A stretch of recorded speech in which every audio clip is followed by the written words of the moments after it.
ఏంద్వా రాహుల్ ఏం చేద్దామంటావు ఇద్దామో ₹1,00,000 అనే మాటలు యాదుకున్నాయి కదా. పాత సీఎం కేసీఆర్ సార్ ప్రెస్ మీట్లలో ఊకే వల్కరిస్తుండే కదా రిపోర్టర్ రాహుల్ సార్ ని. ఇక అప్పటి సంది రాహుల్ సార్ మస్తు ఫేమస్ అయ్యిండు. ఆయన మీద సార్ చెప్పిన డైలాగులు మస్తు ట్రోల్స్ అయినాయి, వైరల్ అయినాయి. నడిమిట్ల మీమ్స్ గిమ్స్ మస్తు ఊపందుకొని రాహుల్ ఒక్కసారిగా ఫేమస్ అయిపోయిండు. అప్పటి సంది కేసీఆర్ సార్ ఎప్పుడు ప్రెస్ మీట్ పెట్టినా రాహుల్ ని ఎప్పుడు వల్కరిస్తాడో అనేటంత కాయిస్తోనే జనాలు ఎదురు చూసేటోళ్ళు. కేసీఆర్ గవర్నమెంట్ రాకపాయే, పాపం రాహుల్ ని ఇప్పటి సంది ఎవరు వల్కరిస్తారో అనే కొత్త చర్చ సురువైంది సోషల్ మీడియాలో. కానీ మారింది సీఎం గాని సీఎం పోస్ట్ కాదుగా. ఇగో ఇలా కొత్త సీఎం రేవంత్ సార్ కూడా రాహుల్ వల్కరించి మళ్ళొకసారి ఆయన సెలబ్రిటీని చేసిండు. అభయహస్తం గ్యారంటీ కారెట్ల విడుదల కార్యక్రమం ఉండే కదా ఇలా.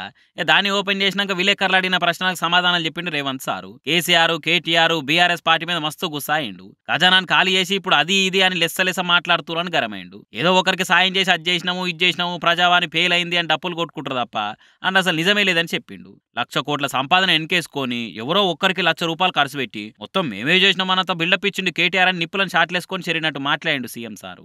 ఇదే మీటింగ్ లో ఒకరికొకరు వరుస పెట్టి క్వశ్చన్లు అడుగుతుంటే నడిమిట్ల రాహుల్ సార్ కూడా లేచి ఓ క్వశ్చన్ అడిగిండు. ఇక రేవంత్ సార్ కూడా రాహుల్ అడిగేందు అనగానే అందరు నవ్విరు మంచిగా. CM sir sir Rahul sir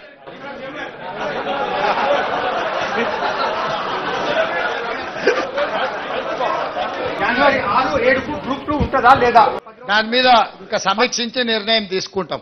definite గా రాహుల్ చెప్పింది మా దృష్టికి వచ్చింది. డెఫినెట్ గా మా అధికారులతో మాట్లాడి నిర్ణయం తీసుకుంటాం. కానీ రాహుల్ సార్ పని మంచిగా ఉంది కదా. సీఎం గా ఎవరున్నా ఆయన పేరు మాత్రం మర్చిపోతలేరు. చూడాలి ఇంకా మరి రేపు మస్తు ప్రెస్ మీట్లు మీటింగ్లు ఉంటాయి కాబట్టి రాహుల్ సార్ పేరు ఇంకెంత వైరల్ అవుతుందో.